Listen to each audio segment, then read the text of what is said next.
Welcome, Fret Talk listeners.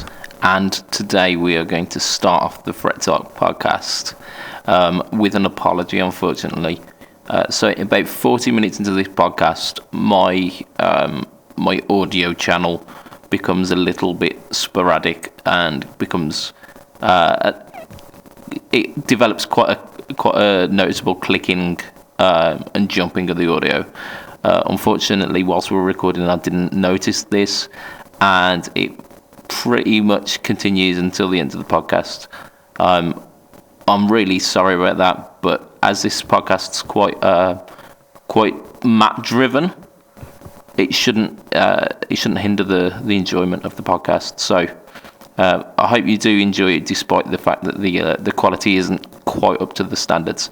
And I'm going to be kicking a certain interface company's ass and finding out what the problem is with this and sorting it out as soon as possible so that your Fret Talk podcasts can be the top quality that you are used to.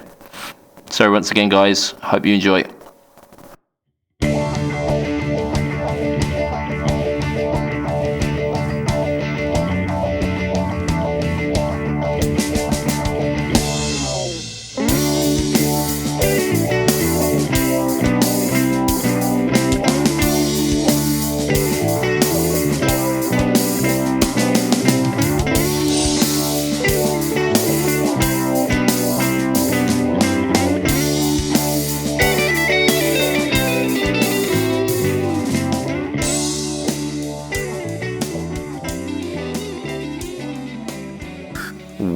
Welcome, podcast listeners. This is episode number 99.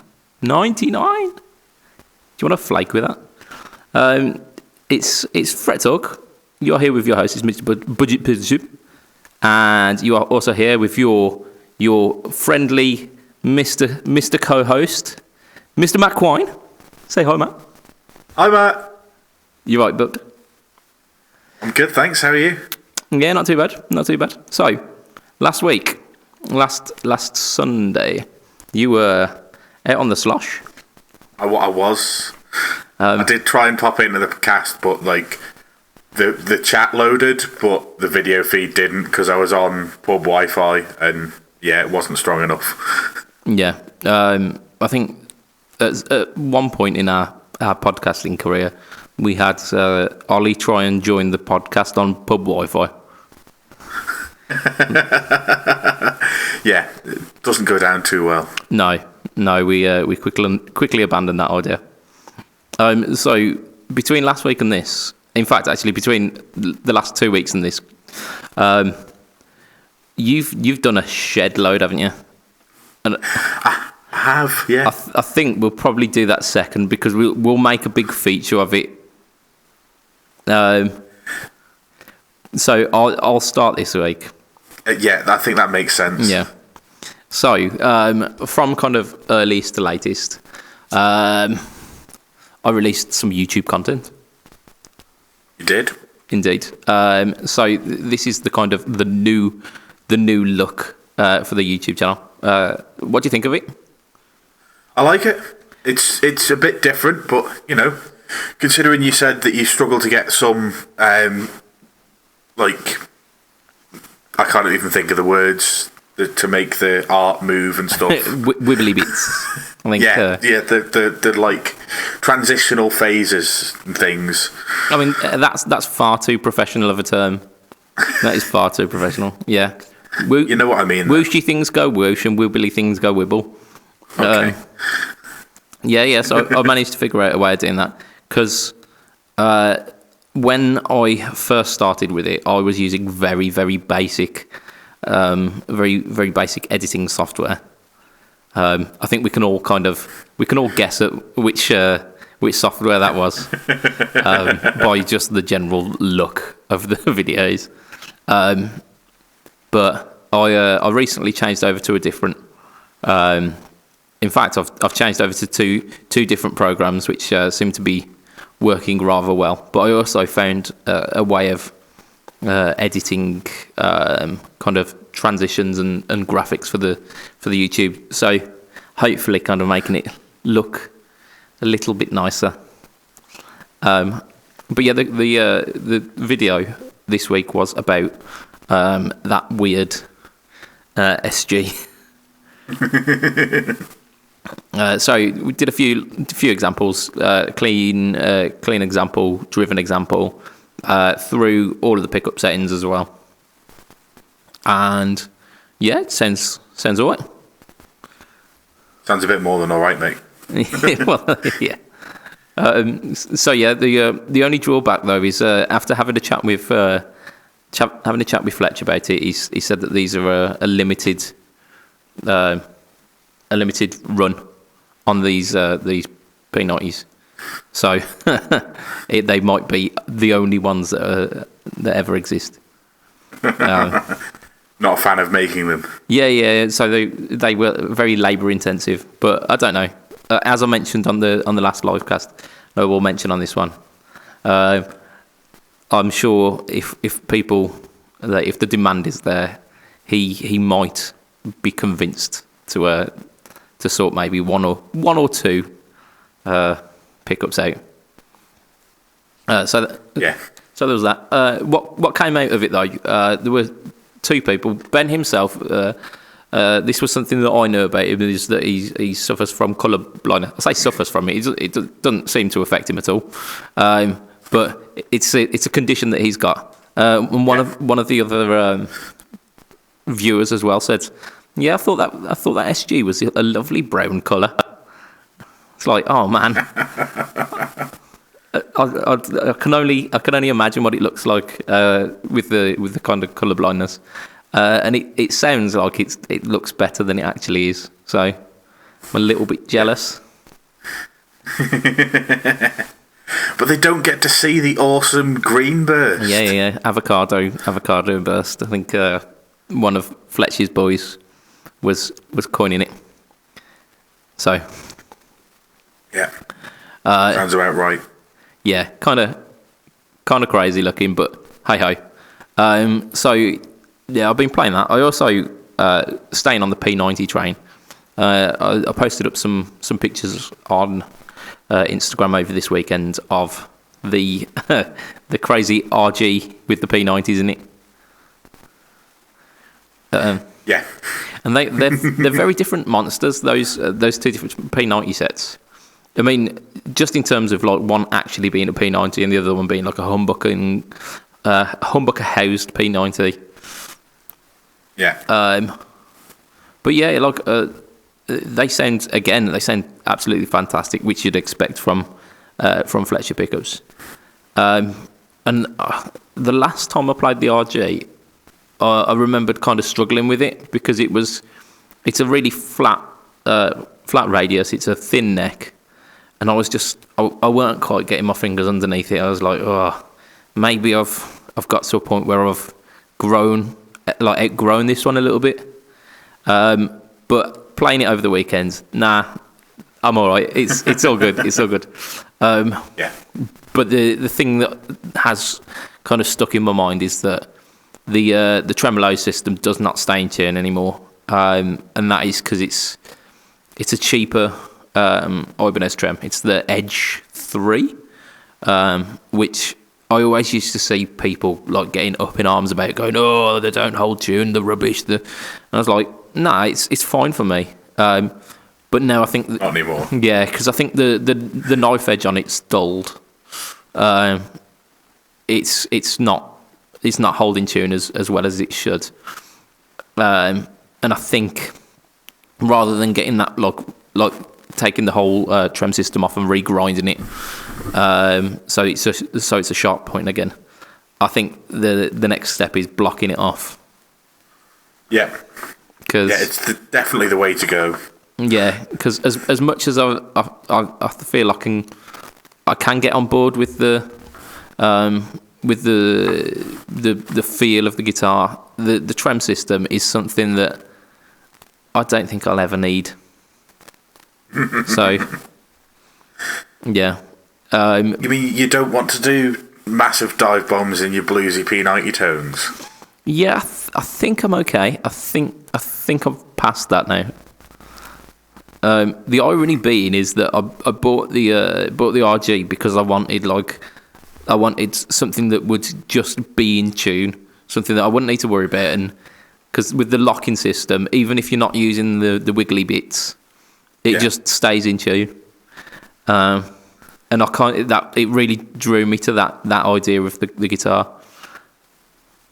but it's gone now. So it's gonna have to be a hardtail version. But the thing that I did notice as well, because I was having to like unlock the nut clamp thing, the locking nut. That's what I'm talking about. Yeah. I think I'm going to need some new tuners for it as well, because they are pretty fucking cheap. You never notice when you only use it to kind of get somewhere near. Yeah, you get close enough that your tuner says E. Yeah. You go, oh, well, that's close enough. You clamp it down, and then your fine tuners do the rest. But I think so. It's going to be a big job. But on the plus side, then it means this RG will be a downright dirty blues machine. It'll also be a unique, it's already a unique RG with the P90s in it, but then if you add a locked off edge trem system. Yeah. I think as well, I might, if I'm feeling really brave, I might put some faux binding on myself. Faux binding on an RG body? Yeah. I mean, yeah, definitely unique. Yeah, because I'm just seeing the work that Andy does with this faux binding. I think that don't look that hard. And then in about 3 weeks' time, where I've chipped the paint off to a point where it looks terrible, go, Andy, fix it for me, please. I'll ship it to you. I'm sure he'd happily oblige. Yeah, he might do. So, watch this space.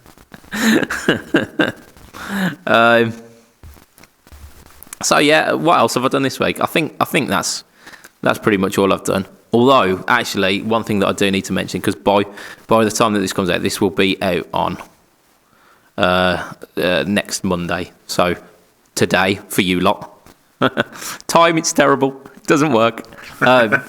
Hopefully by last Wednesday there should be a video out on the Pedalboards of Doom channel, and that video is featuring none other than the Budget Pedal Chap. So there will hopefully be out, because you haven't seen this yet, because it's not quite then. Nope. But it's a video on the vintage plus Telecaster neck pickup from Tone Rider, which I just so happen to have installed in my thin line telly. Yeah. Really, really strangely and concurrently, without us talking about this, Dave Rage has released a video not so long ago on his YouTube channel about a Telecaster set from Tone Rider.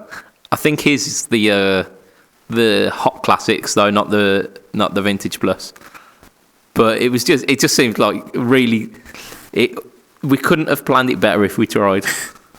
Just out of interest, a Hot Classic sounds like a classic tone that's hot, and a Vintage Plus sounds like a vintage tone that's got hot. More. It just sounds like the same thing. It does. It sounds very like similar sounding pickups. Do we know? Yes. I think the Vintage Plus use Alnico 5, whereas the Hot Classics are like overwound Alnico 2, I believe. Don't quote me on it, but I think it's something like that, where they use slightly different magnets. They feature in. I'm trying to be careful about this, just in case it does put us in some hot water. But they appear in a rather well-to-do line of guitars, and without naming without naming those specific guitars and putting ourselves potentially at risk. They give a very classic sound. They're really vibey. They're really vibey classic sounds, are they? Yeah, in a Telecaster. Yeah, a T shape, shall we say? Let's not say Telecaster, because that is a copyright, isn't it? That possibly. Yeah. So, well, would it be copywritten or trademarked? I don't know. So take from that what you will, but certain models of this T-type guitar. Let's say the more butterscotch version will feature one of the types of Tone Rider pickup, and a slightly later blonde version features the other type.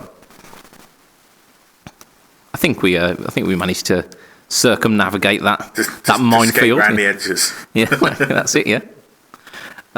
So yeah, those two videos. I'd urge you to go check out the Dave Rage one, because it's awesome, and it does give off some of the stylings of those pickups. And also check mine out, because mine's gold. My neck pickup is gold, and as we know, gold tone is better. Better tone. Exactly. So Matt, you've been up to some stuff this week, haven't you? Yeah, I mean, it's been like 2 weeks since I was last on a podcast, I want to say. Yeah. In fact, it's probably about exactly 2 weeks, because I went on the Wednesday morning and I think we cast it on a Tuesday night, didn't we? Yes, I think so, yeah, because our schedule's been all over the place recently. Yeah, and that's my fault, and I'm sorry. But you alluded to a little bit, like, transitioning between jobs, doing all sorts of stuff, going away, this week's TT. So, I've done a hell of a lot of stuff. Rather than starting with the oldest, I'm going to start with what I did yesterday. So yeah, I was going to suggest that, actually, yeah. So yesterday was the night that we were playing on Bushy Stage. Good old Bushy. Which is the gig I look forward to the most every year. It's an outdoor stage, festival stage. The capacity of the venue itself is 4,500. Last year we hit capacity. This year there was a load of circumstances. The roads were still shut whilst we were on, because the racing was still going, and the weather wasn't nowhere near as good this year as it was last year. So it was about, I reckon there was between 1,000 and 1,500 people in there, which is still not a crowd to be sniffed at. It was absolutely great fun. We had a 90-minute set. We were on from 7:30 to 9, and we were on the early slot for Chains this year. Absolutely cracking gig. Sound on stage was great for the most part. I'm pretty sure it was my own fault early on. I think my amp was too loud and I was struggling to hear the rest of the band. And I think that's just because I cranked my amp a little bit too much. I mean, it's difficult not to, isn't it, sometimes? Especially when you're playing Bushies. I'm outside. That's it's it's a stage that's meant for loud loudiness, amps. And I turned my amp up a little bit, and I think I might have turned it up a little bit too much, so I did turn it down a bit. But yeah, it was absolutely cracking. Loved every minute of it. I started off with the Cab Bonita, but I only used that for about 4 tracks. Yeah. And then I decided I was going to play the SG, just because I wanted something to cut through a little bit more, and the bridge pickup on the SG is just brilliant for kind of slicing, cutting through the mix. Yeah, like I say, I brought the volume down a little bit, so I needed something that I could hear. Yeah, but sat well in the mix. Yeah. So the Cab Bonita pickups are slightly warmer. So I switched over to the SG. Loved every minute of it. Like the guitar played fantastically. I was using the bridge pickup for the most part, the neck pickup for some solo work. And I've put on Instagram, for those of you that follow me, that I do indeed. Most of my tone was basically from smaller British companies rather than, like for instance, the other guitarist was all using like stock pedals from big manufacturers, a stock telly and a stock Strat, and there's me with the custom wound 5% underwound Fletcher blend pickups in my vintage SG with the broadside taking the edge off to do our ultra clean stuff. Yeah. The Rangemaster and the Hotcake together to do like a rhythm and a little bit hotter rhythm, and then the Tube Screamer side of the double mat for the lead work, and just sounded phenomenal. I had so many people come up to me after the gig talking about my tone, which is just testament to the fact that I was playing a 300 quid guitar. Yeah, that's it. And people were asking me about the guitar and the sound, and it's just... That's it. Yeah. Yeah. It went really, really well. Yeah, costs £300, sounds $1 million. Yeah, well, like, all in, I reckon that guitar is it cost me less than 200 quid. I bought the guitar for 80, and then it was 2 Fletcher pickups plus a Fletcher custom wiring harness. And I think altogether it's under 200 quid, including all the postage and everything. Yeah. And like I say, it sounds just fantastic. I absolutely loved last night. If I could play an outdoor stage like that every night for the rest of my life, I'd die a happy man. Well, we'll see what we can do, Matt. See, we're working on it. Yeah, if that could be my full-time job, I'd love it. But I get that opportunity once or twice a year, weather depending. Like the other company that did a stage last year didn't put their marquee up this year, so we didn't get the big one there. And we're going for a very different vibe. So I'm going from that last night to tomorrow night. I'm playing in a small pizza restaurant. Yeah, it's the scope of gigging, isn't it? But the issue we've got is like the place that we're playing. It's semi-outdoors in that it's basically like a covered outdoor area that we're playing in. Yeah. But we've been told the maximum capacity is about 150, and there's 700 people responded to the Facebook event. Yeah. So it's a good job there's a car park outside. That's all I can say. I mean, it's a testament to your band, isn't it? I suppose.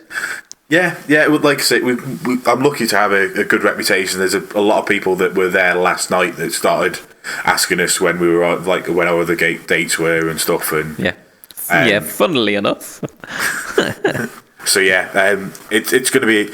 I'm pretty sure tomorrow's going to be a mental one. I'll try and get some footage if I can, because I'm pretty sure it's going to be a rocking little outdoor sort of covered outdoor area with like a car park full of people next to it.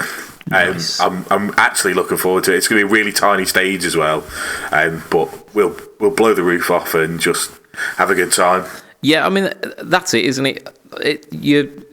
Your massive venues don't always guarantee your best gigs, and some of the best that I've ever had are stages where you've got like drum equipment poking in your face from the next band, and so it literally all comes down to the crowd, doesn't it? Because that's what we do it for. We're not there to serve our own egos much. I'm not going to say we're there completely selflessly, but we're not there. We don't get up and play music just for ourselves. We get it to see the enjoyment of the crowd and to really kind of get the party started. And you get far more out of it yourself when there's other people enjoying themselves. Absolutely. And as the band, part of your job is to convince people that getting up and boogieing is the thing to do. So you've got to be the first one who's getting your moves on, aren't you? Yeah, and like I say, I can't wait. It's gonna be good tomorrow. Like, it's totally different from last night's gig, but just as fun. Yeah. Fun in different ways, isn't it? Yep. Right, let's not skirt around this now, Matt, because It weren't just a piss up that you were on last week, was it? No. So, to be fair, I was tipsy every night, so it sort of was. But, it's not wrong. So I went down to see my mate Steve Burrows, who we've talked about a fair few times on the podcast. The legendary Steve, yeah. Who's down on the south coast. And I was going down to see my friend who's in Plymouth, who's down the other side of the south coast. Yeah. For her birthday. But I mentioned to Steve in passing that I was coming down to the south coast. And he was like, "Oh, why don't you stop with me for a couple of nights and then head over?" And I was like, "You know what? I'm flying to Gatwick, and he's like an hour and a half on the train from Gatwick." Yeah. So I said, "Yeah, why not? I'll come and stay with you for a bit." And just went through all of the stuff that he owns that I hadn't played before. Yeah. Plus some of the stuff that I had played before, but he's got a lot of high-end equipment. So I think it's worth mentioning that Steve is a massive collector. He's a fantastic player in his own right, but he's got like a massive collection of just guitar equipment from the ages, really, hasn't he? So kind of he's got all sorts of like the stuff that I kind of focus in on a lot is he's got 2 or 3 collector's choice from Gibson, which kind of shows you the price bracket that he's going at. Then they're not cheap. He's got a CC1 and a CC5. So the CC1 obviously is the Peter Green, Gary Moore clone. Might have heard that about that one before. It's a fairly well known 59 Les Paul, and it's great. I didn't bother playing that this year because I played it before and there was lots of other stuff to choose. Yeah. The one for me is the CC5, which is called Donna. I can't even remember the name of the guitarist that had it, but I don't think he was that famous. His name was Donna. But that guitar stood out to me when I went down to see Steve the first time. I've been to Steve 3 or 4 times now, but that guitar stood out to me.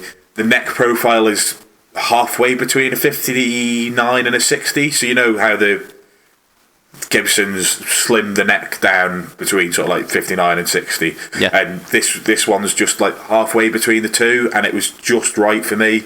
Most of what Steve orders, he tends to custom order and have the 60s neck profile because he likes the slimmer one. But obviously with the collector's choice, you don't do that. You get the exact replicas as they are. And the Donna one just sat perfect with me. It's the only one where the custom bookers in it are perfect for the guitar. And Steve will tell you this himself. It's the only one he's left the custom bookers in. Now, bearing in mind these are £8,000, £9,000 guitars, he's got like lower end custom shop ones, the off the shelf custom shops. Lower end custom shop. That's an oxymoron if I've ever heard one. Yeah, the off the shelf custom shops. The ones that come in at like $3,500, $4,000. I know. Yeah. But it's not a collector's choice. It's a non-custom, isn't it? Yeah. And he's got loads of different sets of pickups. He's got Seth Lovers in one. He's got the Joe Bonamassa set in another. He's got all sort of set of Monty's Paths in one. Just like it's a who's who of like massive name pickup brands and like boutique pickups and stuff.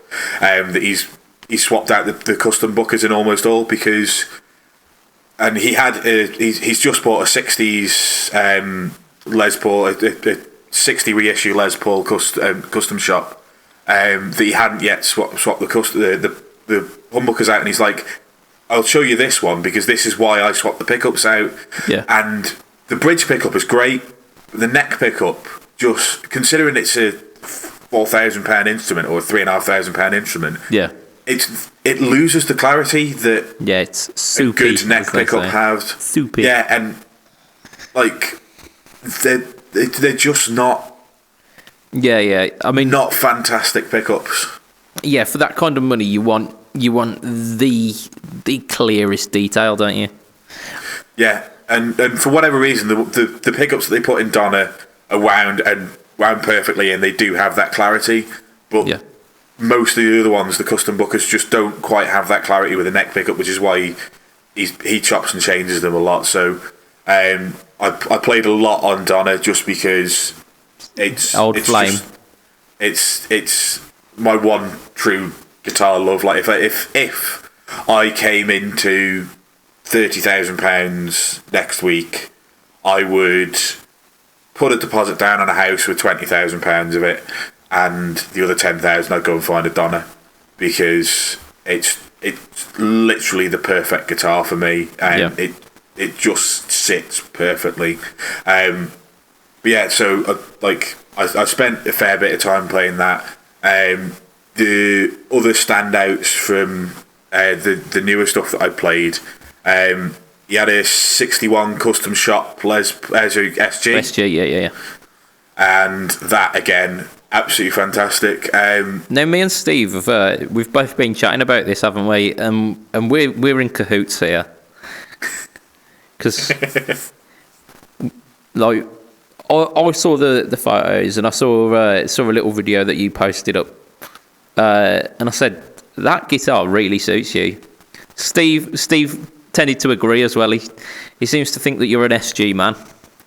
Yeah, well, we had this discussion because Steve's not an SG man. Like he picked it up because he wanted to give SGs another go. Yeah.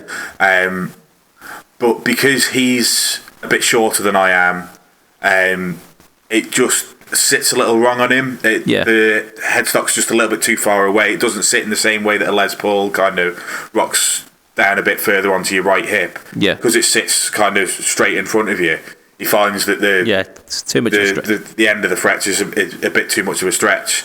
So he says, although he'll keep the guitar, it'll be one that he sits when he sits down, it rocks over that right thigh and sits in the right position. Yeah. As soon as he stands up, it just moves that little bit too far away. So he said it'll be a home guitar for Noodle, and he'll probably hang on to it, but it probably won't see the light of the gigging world, because he's in a couple of bands. He's in a 70s rock band who he was telling me their motto is, we play the stuff that other bands can't be bothered to learn. Yeah.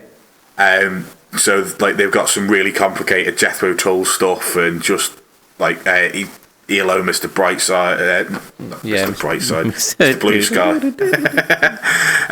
Mr. Blue Sky, and like loads of like really complicated stuff. Yeah. There's the stuff that either other bands just give up on because it's too hard, or they do such a diluted version that it's not even worth them trying.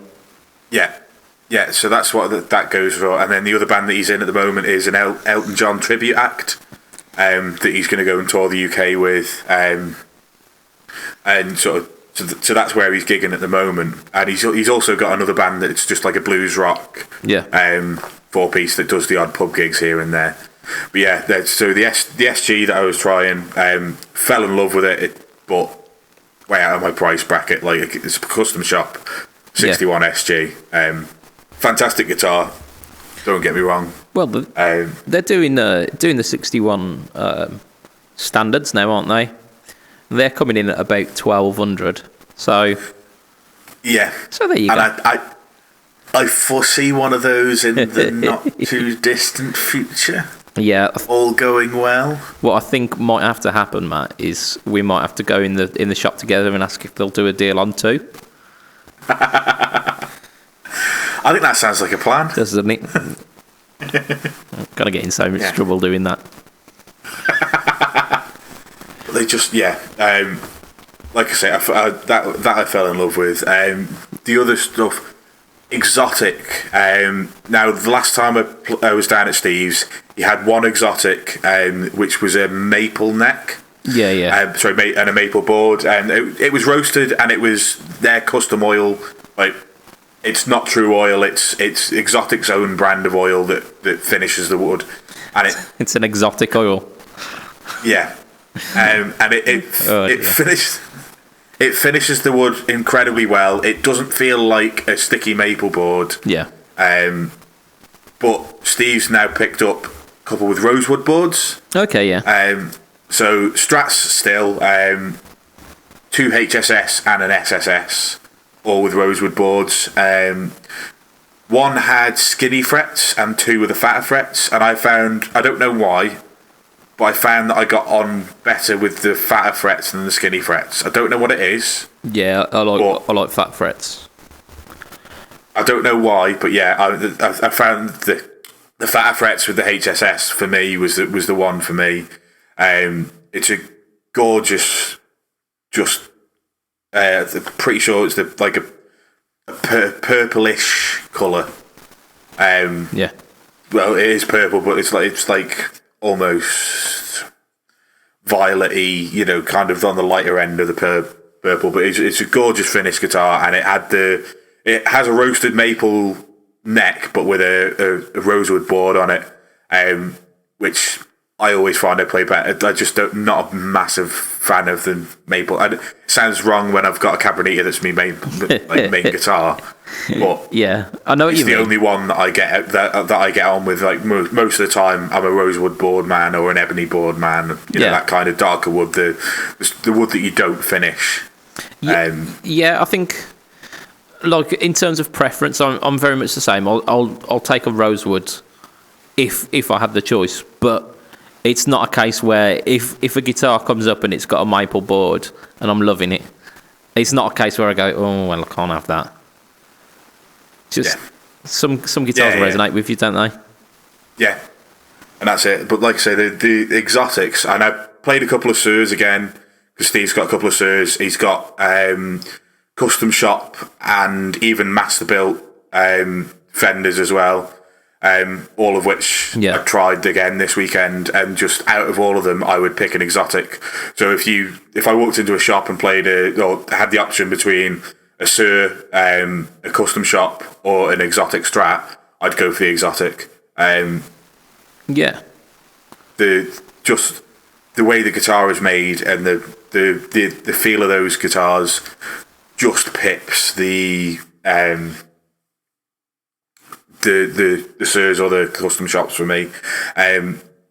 If I had to take a Fender of his, he's got an Eric Clapton with the with the TBX with the mid boost kind of thing. Sorry. Yeah, and that was fantastic. He got a couple of other custom shops that have got like Abbey Abaro pickups, and he had a set of Ancho Poblancos in one. I don't know whether you've heard of those. Another pickup, and those pickups were fantastic. Don't get me wrong, but for me, it was the exotics that stood out as the Strat style that he had. I went through a few of his tellies as well. So he's got I think I played 2 tellies.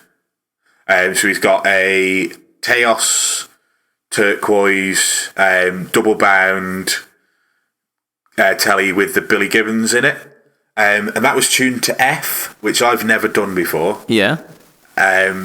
Because in the Elton John tribute act, a lot of the songs are in B flat. Okay. So rather than putting a capo, it's now A. Yeah, the A position. Yeah, he's tuned the guitar to F. And although it's got 10s on it, it obviously ups the tension a little bit, but it was still very playable. And that's the one that he's got the Billy Gibbons pickups, which I keep banging on about every time we talk about Steve. That 28k output telly set, ridiculous for a telly set. I mean, the Fletcher Big Bang I think is somewhere in the 13s, and I'm like playing that. I think this is ridiculous for a telly. But 28k is shit, mate. It is, but like it means that Steve can rock up to a gig, and people say, "Oh my god, you can't play a telly in a rock gig," and then he'll blow people's heads off because it sounds like a bloody Les. It's all, it's almost like obviously a different style of sound, but it's almost kind of like Les Paul in your face, kind of like raucous, but from a single coil.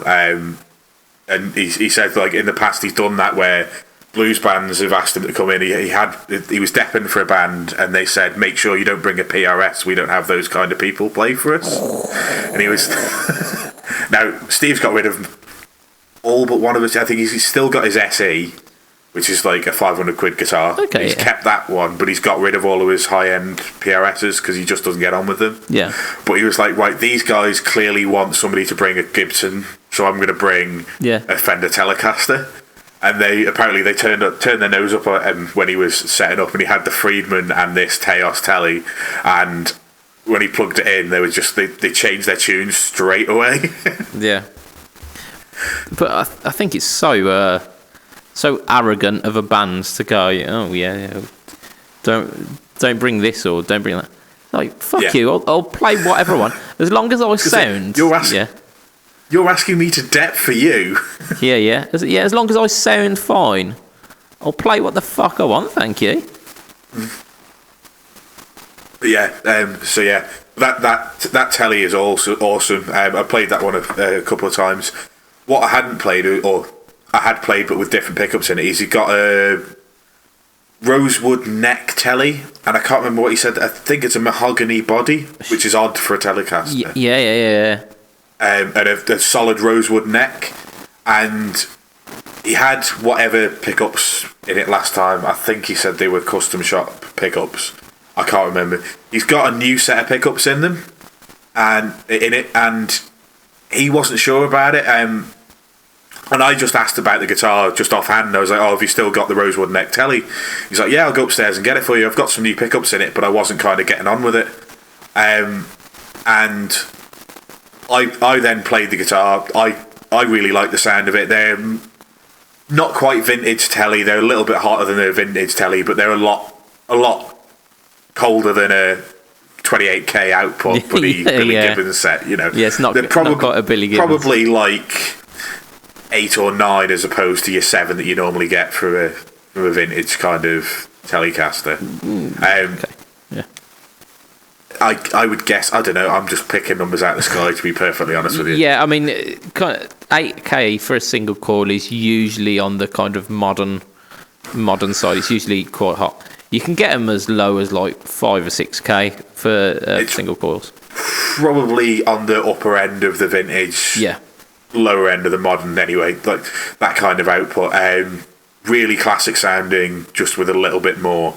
And as I was playing it, Steve was like, "You're getting tones out of that I can't get out of it," just because like we play different styles. Yeah, absolutely.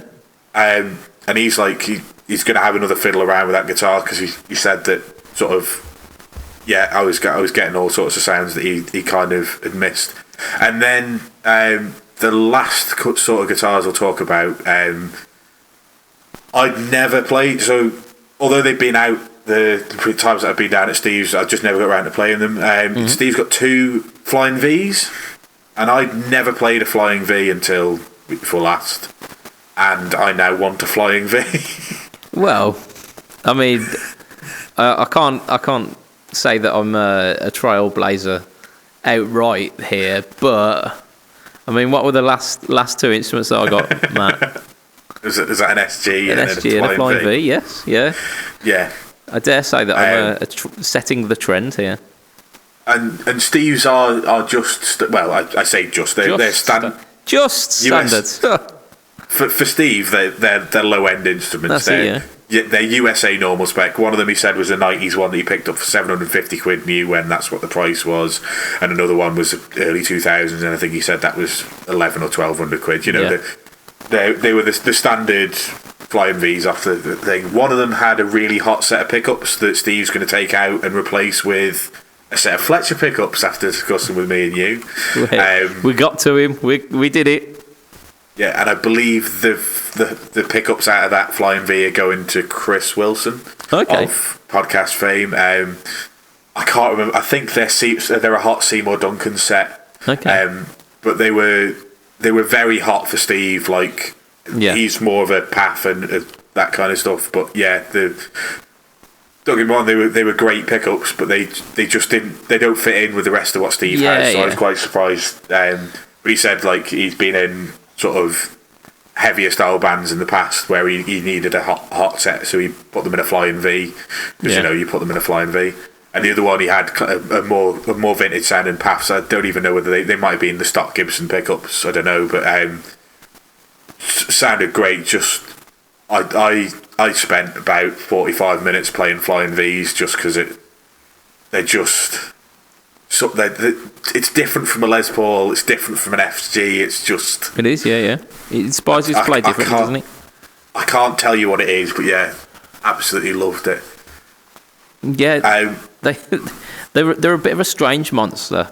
Like the first week I had my flying V, I was fighting with it to try and find a comfortable way of playing it while sitting down. Then we kind of got along, and then I stood up with it strapped on and just went, actually, this makes a lot more sense. Yeah, no, I did all the playing that I did pretty much standing up. Yeah. Just because I'm a bit more rotund than when I used to practice sitting there. So the guitar is in a different position now when I practice sitting down, so I don't do it. I just all of my guitar, even when I'm learning stuff, I play standing up now. I can't get on with sitting down playing a guitar anymore. I'm not the right shape. I'm very much going that way as well. It's unfortunate, but it's the way of life. Once you stop growing upwards, you start growing outwards, don't you? Yeah, and then it's very hard to ungrow outwards. That's it. You don't then start just growing upwards. I wish I would. Yeah, I'm very short. I suppose the next thing, like, I know we're getting away into the cast, but I mean we are. I mean, before we kind of go on to the pedals and the amps and whatnot, I want to have a little chat about your experience in terms of, because all of those guitars are pretty much like, even the cheap the just standard flying V's. What most of the guitar community would class as kind of the upper ticket price point. Stuff. Yeah, the USA standard stuff. Yeah. So in terms of like what you notice about the what you get for that money, in terms of like quality, finish, feel, sound. I know that the sound is going to be difficult, considering that half of them don't have the original pickups in them. Like I say, the sound, Gibson custom bookers. Yeah, I'm not a fan. Yeah, the bridge pickup is great. Neck pickup, yeah, not so much. I don't get on with. Steve didn't get on with. What I will say now, the first time I went down to Steve's, I played his 54 custom, which is a gold top P90s Les Paul. Yeah. And I played it on the bridge pickup. It was sounding great, and I flicked over to the neck pickup, and we got about half a second of noise and then silence. Oh dear. And Steve had only just picked the guitar up, so he was like, "Well, I'll take it to my tech and see what happened." Bearing in mind that this was a custom shop 54 with a 60s neck profile, so Steve had paid probably $4,000 because he'd asked for a different neck to be put on the guitar. Yeah. They hadn't soldered the neck pickup into the switch. Oh, fuck me. That's ridiculous. It's come out of Gibson's custom shop and they hadn't soldered. So I'm not saying like, yeah. And this isn't a slam of Gibson now. This is Gibson 3.5 years ago. Yeah. When people are saying the quality issues are there, and I'm not saying that it's every single model, but yeah, this had come out of a custom shop where it's been custom ordered. It's not a normal custom shop. It's a custom shop that's been custom ordered with a different neck, and it's managed to leave the factory and be sent to somebody without anybody checking whether the neck pickup had been soldered to the switch. You'd expect there'd be a quality checkpoint where they check all of the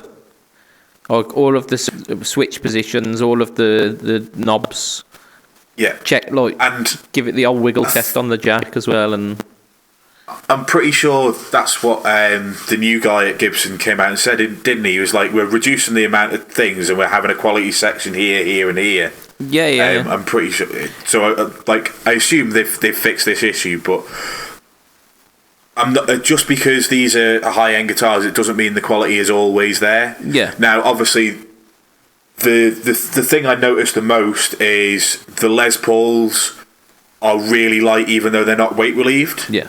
Because they've picked the perfect pieces of wood. Yeah. And that is something that blew me away compared to the USA standards that I've played. I've played USA Studios that haven't been weight relieved. And then if you compare that to these custom shop and the collector's choice ones, they are hand picking the right piece of wood so that they're no more than, 7 or 8 pounds, whatever the. Yeah. I don't know what the normal ones are, but it's like I say. I would say it's a good 3 or 4 kilos lighter than a USA standard, just because they've picked the right piece of wood and put. Yeah, I mean, there was something like one of these kind of faux inspirational quote things that I saw on Facebook today, which was like, it says, "Oh, you're not paying for my time, you're paying for my expertise," and that really kind of rings true with this process. Is the fact that if you break it down, the one that you're paying £4,000 for and the one that you're paying £1,000 for are made of all the same component parts. Yeah. But you're also paying for that one bloke or woman in the custom shop who are going, this is the right choice of the wood. I've made enough guitars to know that this piece and this piece will make a better guitar. Yeah. And that's one thing I noticed, and it's not just on the Les Pauls, on all of the guitars. The people who are making custom shops and Surs and exotics are picking those right pieces of wood.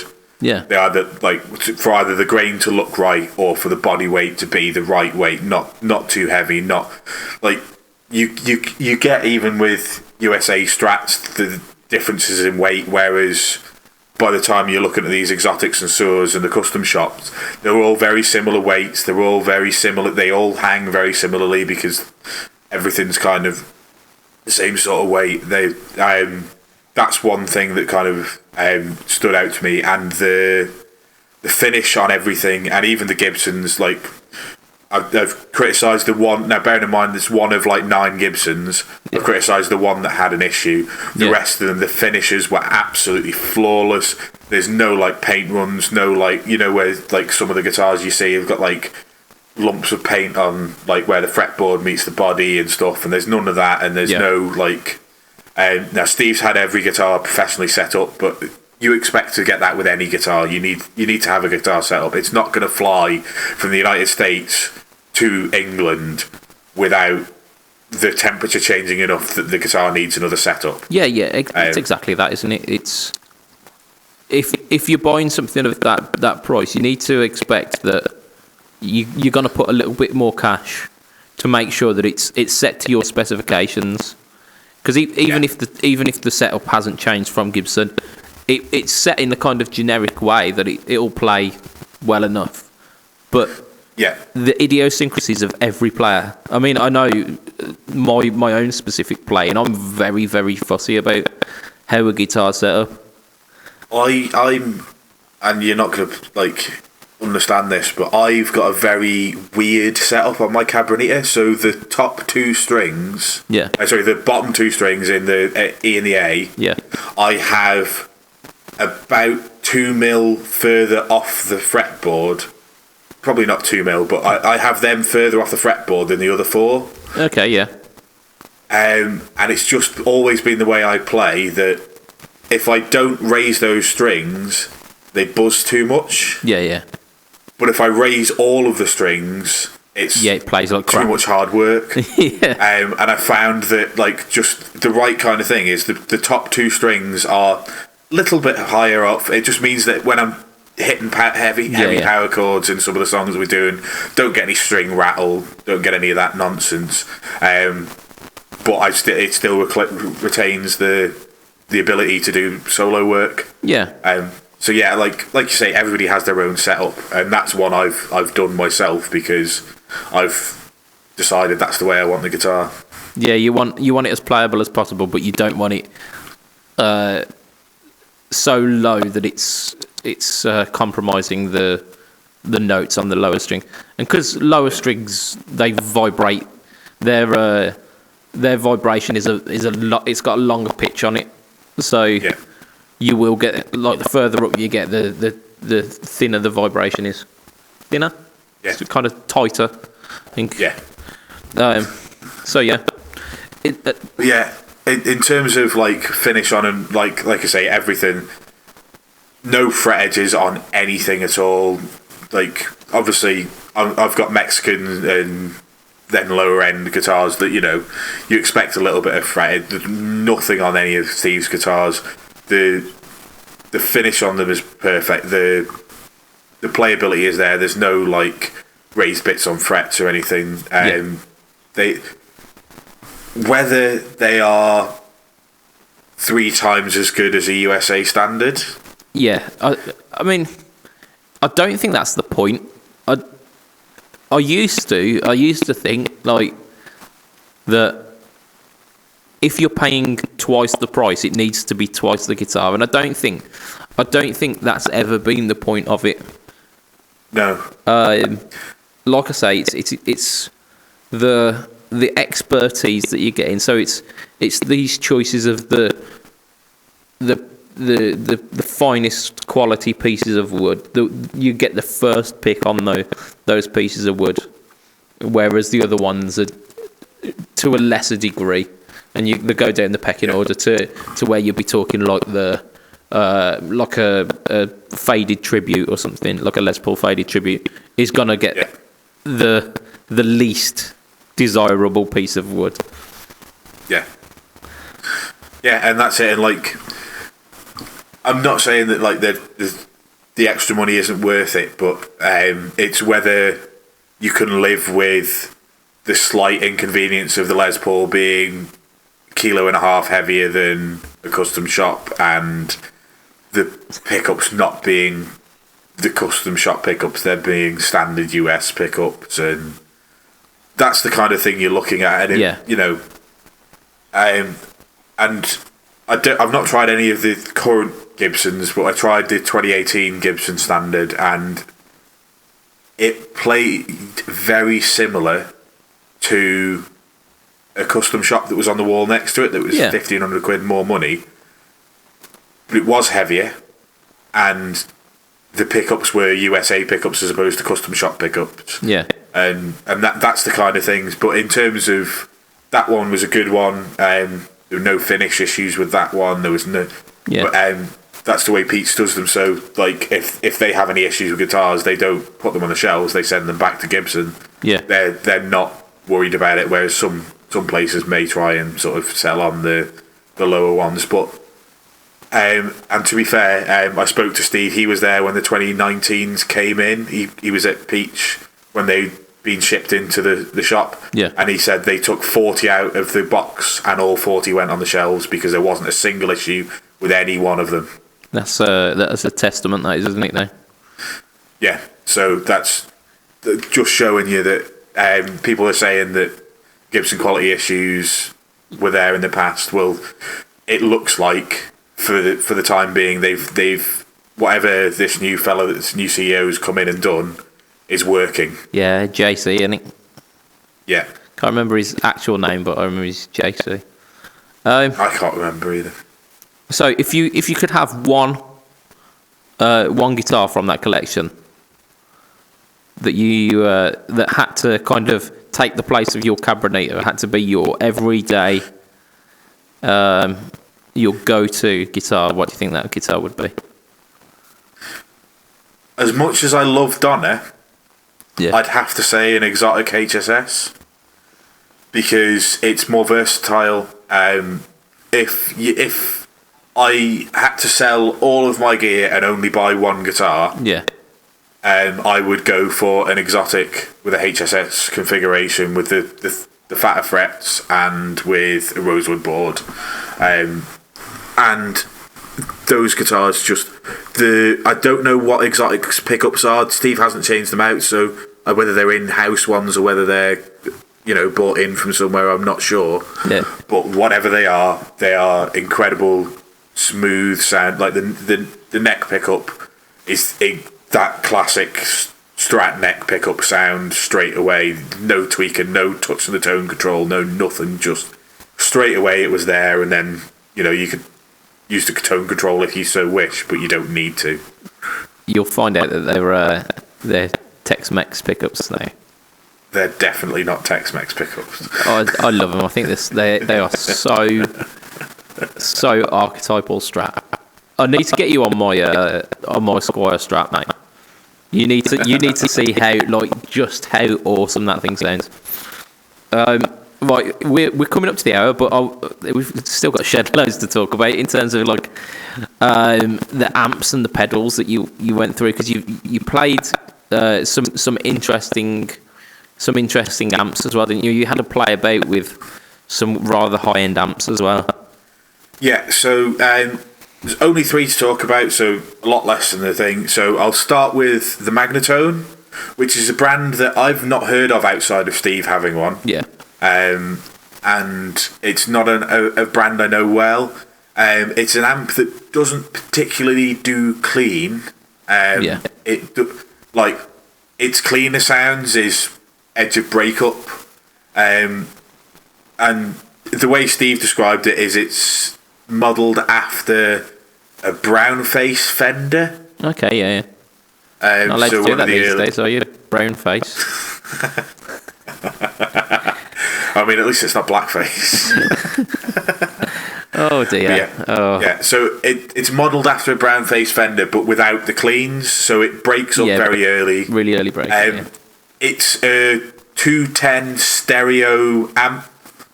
Okay. So it's got a tremolo, a bit like the rockers, the orange rockers.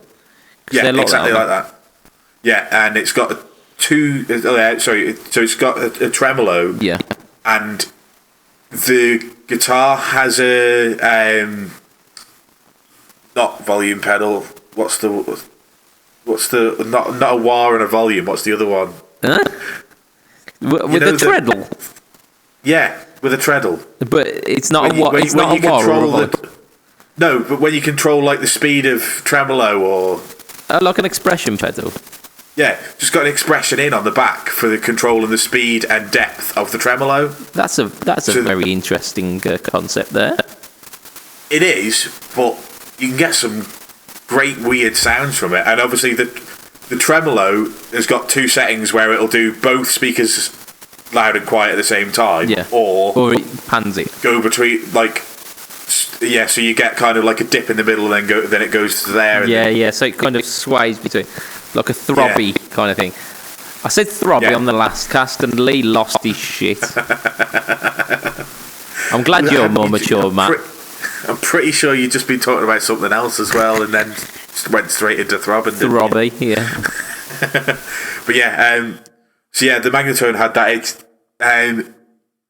very different pedals that you'd need for that for the other amps that I'll talk about in a minute. But the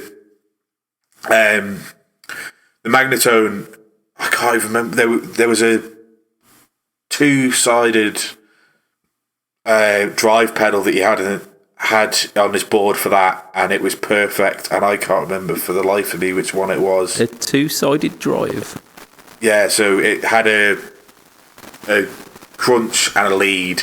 Okay. And I can't remember. It's modelled after the King of Tone or whatever it's called. Yeah. But it's a very different flavoured one. And I can't remember what it was for the life of me. But that pedal matched really well with that amp. And that one, he said, it's the amp that he's going to use with a 70s band. It's a 12 watt with 210, so it's not the loudest amp in the world. But Magnatone make another 210 cab for it that's also stereo. Nice. So for bigger gigs, he'll use that, and it basically just going to act as a monitor because it's going to be it's going to be either mic'd up or it actually has a proper DI out of it. Okay. Nice. So rather than just being a line out, it's a proper DI. Yeah. That he can use. He's got that for that band.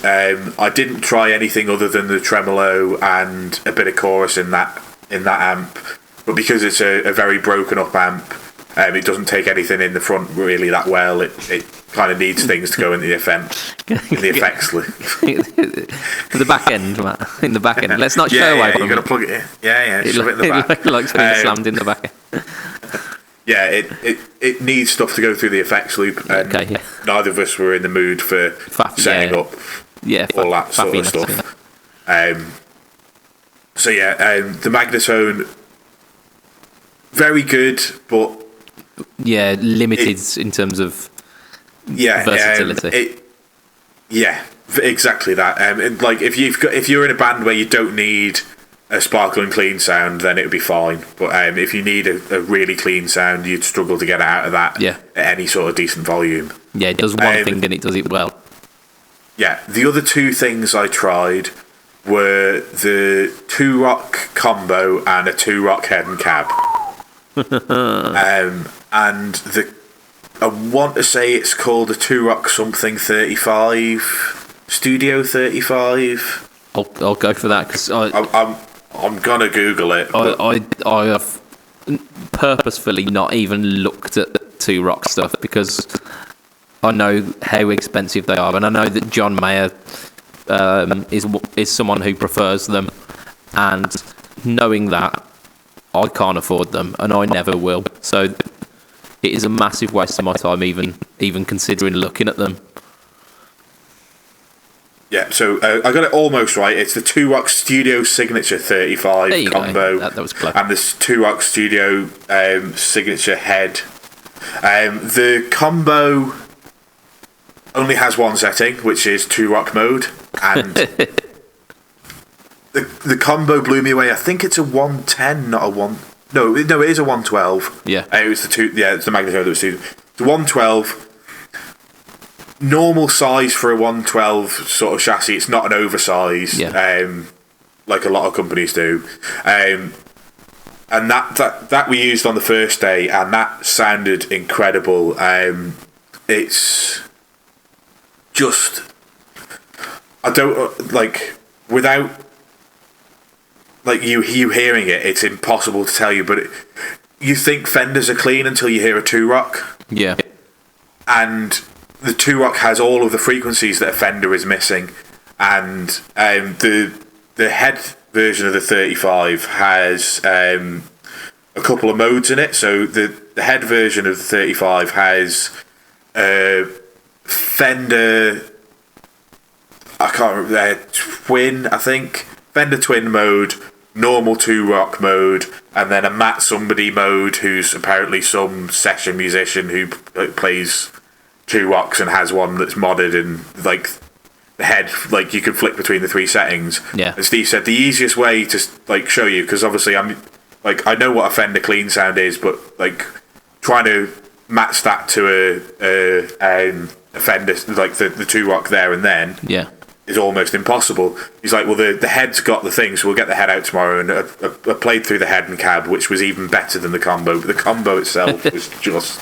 Yeah, like I've never heard a clean sound like it, and it when you flick on the head between the Fender mode and the 2-rock mode, you can just hear the difference. In the Fender is all top end and sparkly and bright, and then the 2-rock just fills out all of those frequencies that are missing, and just it is the best clean sound I have ever heard in my life, and I really want a 2-rock, and I will never be able to afford a 2-rock. They're like $3,000. So that's not the news that I was wanting to hear there, Matt. I was wanting to hear classic 30s will beat them.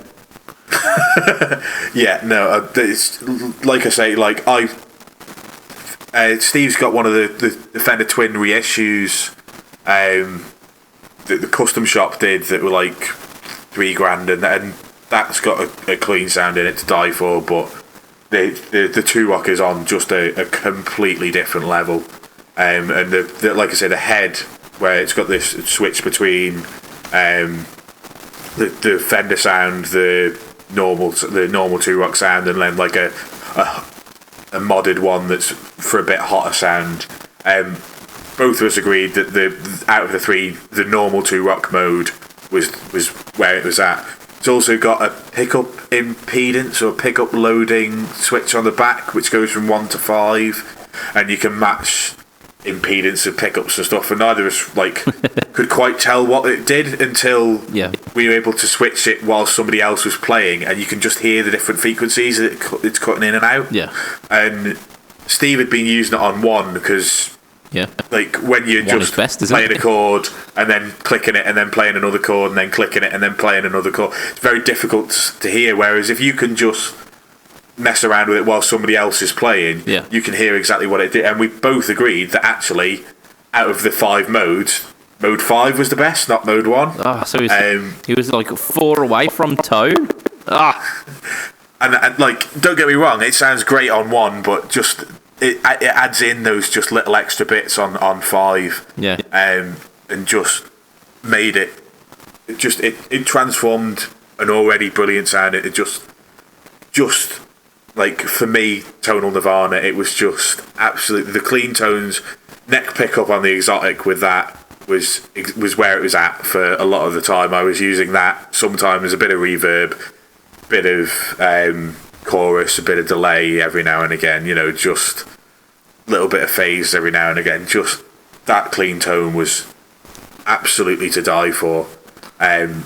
If you're a millionaire, buy a Two Rock. I don't. Yeah. I need to have a sudden windfall, don't I? So exotic and Two Rock. Yeah, and I understand now why John Mayer uses the Two Rocks, because immediately the first thing I played was like the chords to Slow Dancing in a Burning Room, because it's just that sound. It just was. Yeah. It was there straight away. If you even if you'll never get to play one again, or you'll never get to be able to afford one, try a Two Rock, because I know you'll always be slightly disappointed, but just hear that tonal nirvana, because it's just bliss. I think I am completely the other way. Where, do you know how they say, like, I can't even remember like the saying, but like the gist of it is that stupid people are like the happiest people, because they're unaware of the shit that's going on around them. I think in this case, I'm happy being the stupid person and just blissfully going through life believing that my amp is the greatest amp, and that my setup, no matter how humble, is the greatest one. Because I don't think I'd like to be that clever and know that Two Rocks exist. I just couldn't get over the. I've never played anything even close before. That's my recommendation. If you're like me and you just want to hear it that once, and it'll be in your memory forevermore. Clean Two Rock, tonal wank bank. Exactly that. I think we found an episode title, haven't we? We have. Pedals, I'll go into a little bit, and I'm going to shock you now. Go on, Mojo. No. I'm going to shock you even more, because the pedal that impressed me most was the Drybell Unit 67. Okay. Which is... No one likes a Drybell, mate. No one likes a dry valve. It's a compressor. Whee! And you never thought I was going to come back and say I was impressed by a compressor, did you? But It was here we compressor. are. So, Steve's got 2 different setups with 2 different compressors. He's got one with a Cali 76. He's a Cali man, isn't he? Yeah. And one with the Unit 67. Yeah. And the Cali 76 is great, but you need the manual to make it sound good with the 6-knob one. Yeah. It's got a lot of settings. It's just overwhelming. I couldn't get it to sound good without Steve coming over and saying, right, on the manual, this is for this, this is for this. And then he's got a photo of when Chris Wilson came down and set it up for him, because he said, Chris has got one of them ears, and he's just annoying like that and can dial in the right. And I can't. And Steve's the same as me, overwhelmed by it. The Unit 67 has different settings on it, but it's a very basic compressor, but done incredibly well. And it's the same as the Cali, so that when it's doing the compression, the colour of the LED fluctuates, so you know that you're not clipping too hard, and it still has that functionality in there, so you can dial in the compression at the right level. It's got volume, it's got attack, and then it's got 2-band EQ. Yeah. And then there's an extra setting on a switch on the other side, which is a push of the mid-range modelled after a Rangemaster. Nice. So that you can flick that on and fine-tune whichever of the frequencies that you want for that mid-push. Yeah. If you want it to do that. Or you can leave it switched off and just have it as a compressor. And it was a compressor that I could dial in. Like, I didn't need anybody else. Yeah. I just watched the LED, played around a little bit, heard when it was clipping too much, wound it back a little bit, and it just added that extra stuff that a good compressor does without being squashy and horrible. I mean, I never set mine squashy and horrible. I've used very cheap compressors to get that not squashy and horrible. You have to, but like you said, you have to make sure that you're finding that sweet spot. You're dialing it in just enough that it's almost kind of feathering the signal, but not clamping it. Yeah, and this does it in a really easy, for even a muppet like me can dial it in. Nice. It shocked me, because Steve went, right, I'll whack all of the settings up to 12, so you've got to dial it in, or up to max, so you've got to dial it in yourself, and I bet you can do it. Because I said, I hate compressors, I can never get on with them, and he's like, that's what I was like with the Cali 76, but this Unit 67, even I could do it, so I'm sure you can. And like I say, it took me a couple of minutes, but I got there fairly quickly. Yeah. I was really impressed with it. Steve's the same. He's got the board with his Cali 76, and that'll stay there, but for any boards that he's putting together now, he's just going to put a Unit 67 on, because they're so much more user friendly. Yeah.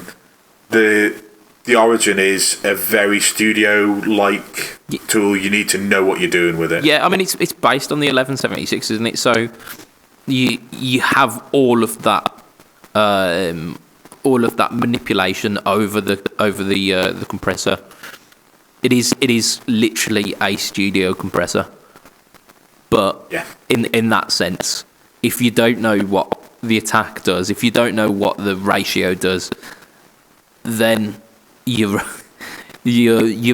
twiddling knobs. And with a compressor, I mean, with a drive, you twiddle a knob, and it makes a really noticeable difference. It's that's this tone frequency, or this is this gain stage. With a compressor, it's very difficult to hear the differences in between. Yeah. And yeah, because by the time you can hear it, it's already doing too much. Yeah, but you don't know how much to pull it back. And like I say, with the colour changing LED really helped me. Yeah. Kind of work out that, and then you could dial in the EQ how you like it, and the attack how you like it. The attack, without being too in your face, was easy to hear what the attack was doing. It was, like I say, it was just a really easy to use, really intuitive, nice compressor that I got on with really well. I'll only go through the standout pedals because I've spoken about a lot of them before. Vemaram, a one that we talked about when they did the Tube Screamer Hybrid. That's not landed yet, but the Jan Ray was one I've played and I wasn't a fan. Now Steve loves his. I'm not a fan. Chris isn't a fan. They're a black faced on 10 sound is what the Jan Ray is supposed to be. I thought they were kind of Timmy inspired. The Jan Ray. I don't know from what Steve was saying is like the tone that he gets out of it is basically that the classic sort of Fender blackface, but on 10, everything on 10. Yeah. Just hot and cooking. And I wasn't a big fan of the sound that he gets, and Steve understood that, and he's like, the one they released most recently is called the ODS one, and it's a Shanks, Vemaran Shanks, and it's a really expensive drive pedal. It's like 350 quid or something like that because it's Vemaram. Yeah, they all are, yeah. But it was incredible. The amount of clarity it retained, even when it was getting into the higher gain territories, I've not heard a pedal like that before. It doesn't get mushy. It doesn't oversaturate. It gives that more gain, but retains that clarity right the way up to the top of the gain threshold. He's got a load of other like really expensive drive pedals, and we went through a lot of them, and I'll talk about another one in a minute. But of them all, that Vemaran ODS one, the Shanks, as it's dubbed, was the drive pedal of choice into the front end of a 2-rock. Always bearing in mind that it's into the front end of a 2-rock, so getting it in front of my Vox is going to be totally different. So it's not something that I'm willing to risk spending 350 quid on. Because Voxes are quite picky about their. They're very picky, and so the drive section of the board, he had the ODS one on. He had a hotcake on there. Yeah. Because a hotcake in front of any drive pedal just sounds incredible anyway. It's I don't know what it is about hotcakes, but if you put a hotcake as your first drive pedal and put it into any other drive pedal, it just sounds great. That was probably my favourite. There was one that's a Dumble clone, or that's supposed to be like a Dumble sounding pedal. Okay. And I can't remember for the life of me what it's called, but it's one of the high end ones again. I think it might have been a JHS, you know. Okay. And I can't remember what it was called, but that into the front end of a 2-rock, which obviously a 2-rock is a clean Dumble, or modelled on a clean Dumble, and that into the front end it was an absolutely phenomenal sound. He had a Ryra, which is a clones, aren't they? The clone, which was phenomenal. It just, even to clean sounds, we had it on a clean set. Like I tried it on the drive settings, and I tried it on the clean settings, and I tried it on the treble boost, and we sort of just had it, just adding like a make gooder pedal, a make better sound. Without, like, you don't even know it's on until you turn it off, and then you go, where's the sound gone? Yeah. I like that was where it sounded best, and then into the front end of a few different drive pedals, and that was incredible. The pedal that I tried that is going to be a love or hate for anybody who ever tries it is the Origin drive, the two-sided. So. It's got two sides. One's modelled after US, one's modelled after UK. Each one has got 6 big knobs on each side, and then like 4. No, it must be 8 because I think it's 4 at the top and 4 at the bottom. Yeah. Of like tiny little tweaker things as well. And if you want to try and get a Marshall or a Fender or like it'll do voxy sounds as well because there's all these different settings for things. You want to try and get those sounds in a studio, that's the pedal for you. But I would not take one to a gig if you paid me. Yeah. Yes. Yeah. I completely understand that. So, and Steve was the same. He said he took it to a gig once and regretted it straight away and took it off the board and replaced it with something else from the back of his car. It's good that he's got that option. But yeah, I mean they are a very, very pricey drive pedal. But I've been told that they are once you've got them dialed in, they are the most amp-like sounding drive you can get out there. Yeah, totally agree. But once you move the amp that you're playing into a different room, you need to redial it in again. Yeah. It's about that fine-tuning process. And like I spent 40 minutes getting it to sound how I wanted. And you don't have that when you're warming up at a gig. No. I mean, you're lucky if your entire band's got 40 minutes to set up. Yeah. And that was it. So yeah, ultimate studio tool. Would never take it to a gig. And Steve's like, I took it to a gig once because he'd set it up at home and he'd done that and it sounded incredible. And then he got to the gig and this was missing and that was missing and he was just he took one look at it and went, nah. This is too much trouble.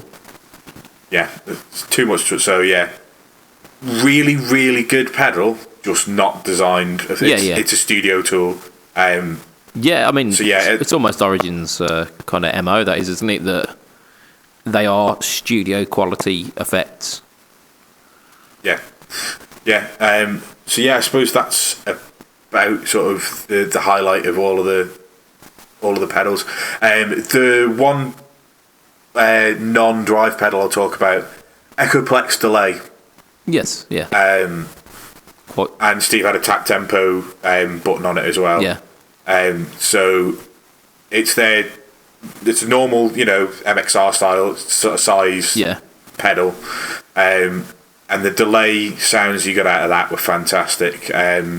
Steve's got Strymon Flints and the L caps and all that, and he said don't need them. It's a 3-knob delay pedal. It's got stored settings in it so that each of the buttons are touch sensitive, so that if you tap them once, you get preset 1. If you tap it twice, you get preset 2. Tap another one, you get preset 3, and then you can, rather than like changing the dials around, you can just find your sound, press and hold one of them. That's a preset, and that'll always be there. If you tap that knob, then you get that preset.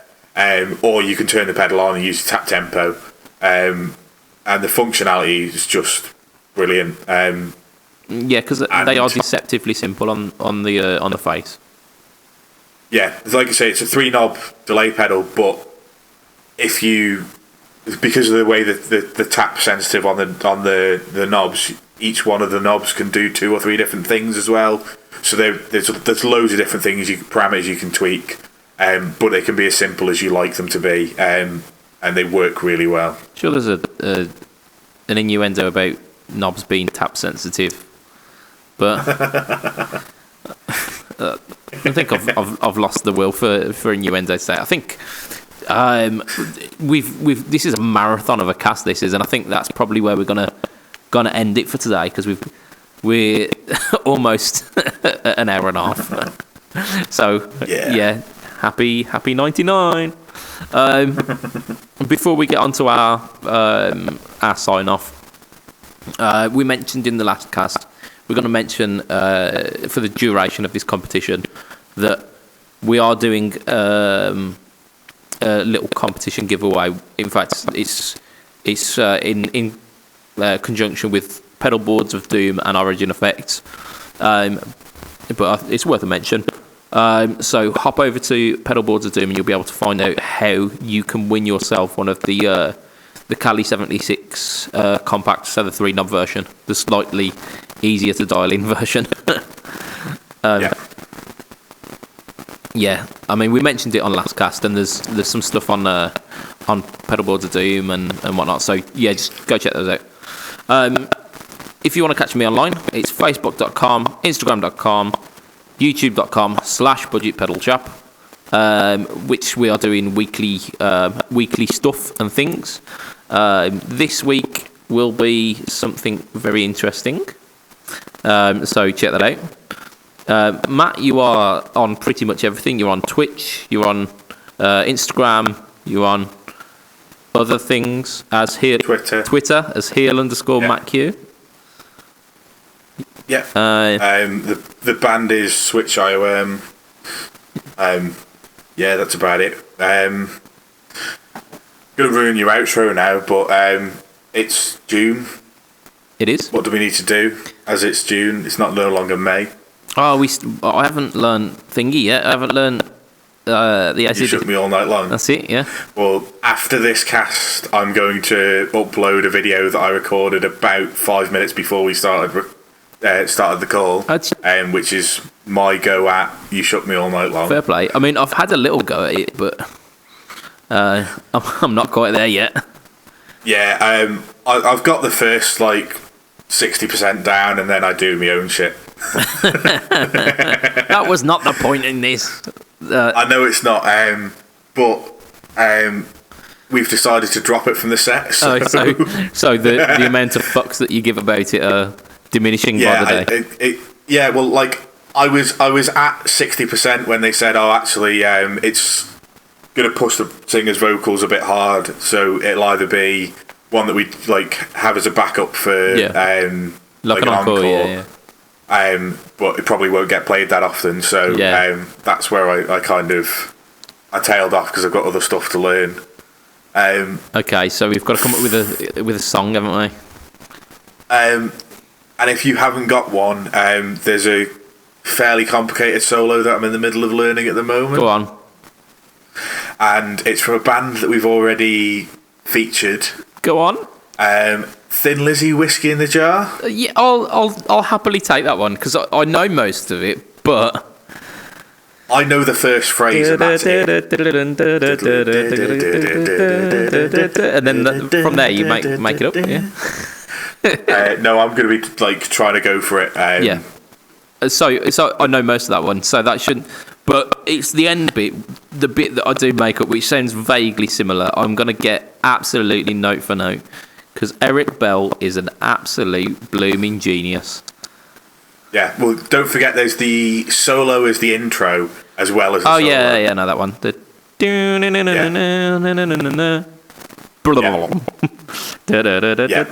one. Jing. Yeah, I'll get that. It's fun. Yeah, we'll do that one. Whiskey in a Jar.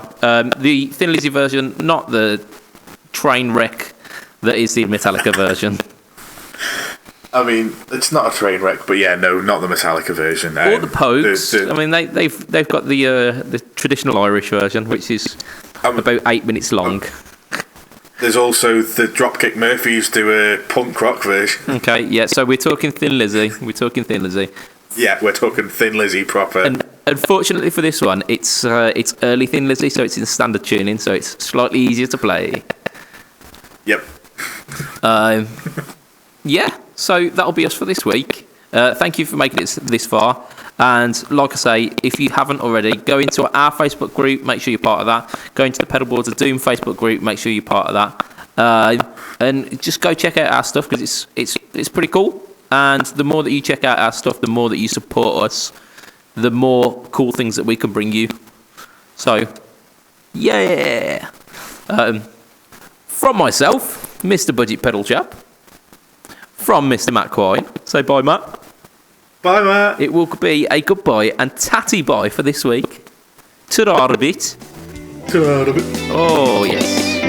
Podcasting like a pro.